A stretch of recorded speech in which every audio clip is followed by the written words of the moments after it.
इसलिए लोटा भर जल कोई चढ़ावे, महादेव उतने मात्र से प्रसन्न हो जाते हैं।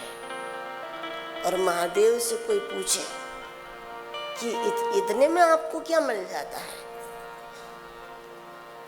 लोटा भर जल, इससे आप कैसे प्रसन्न हो जाते हैं? तो शिव जी कहेंगे कि दुनिया की सारी चीजें जल से ही तो बनती है।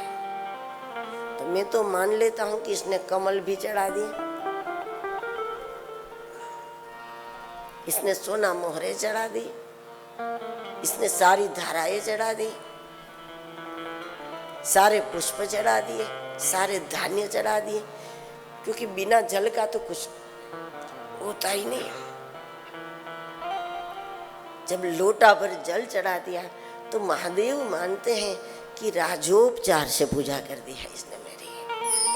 इतने मात्र से वो इतने प्रसन्न हो जाते हैं। यही कारण है जगत में कोई शिव उपासक दरिद्री नहीं होगा, और दरिद्री होगा वो शिव उपासक नहीं होगा। शिव भक्ति में दरिद्रता का कोई स्थान नहीं है।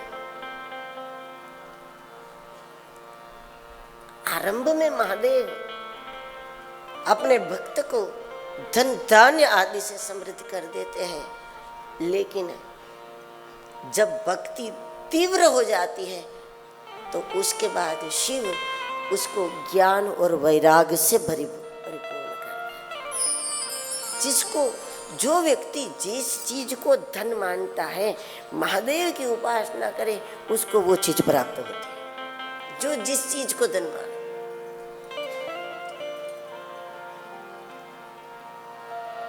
कुछ लोग कहते हैं कि धान्य धन है, बस घर भरा हुआ होना चाहिए, मैं भूखा ना रहूं, साधु भूखा ना जाए, बस इतना चाहिए।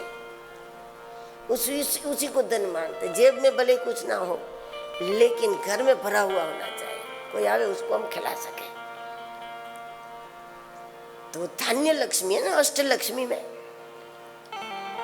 जो जिस चीज को मानते धन। लेकिन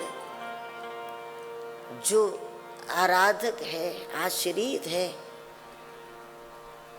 उसके लिए तो भाव भक्ति धन है, ज्ञान धन है, वैराग्य धन है। तो महादेव जब ज्ञान भक्ति वैराग्य को हम धन मानते हैं, बिना उससे हमको तृप्ति नहीं हो रही, ऐसे में महादेव स्वयं कोई अवधूत गुरु के रूप में हमारे जीवन में आ जाता है। और अवधूत गुरु की कृपा से ही साधक ज्ञान भक्ति वैराग तीनों से परिपूर्ण हो।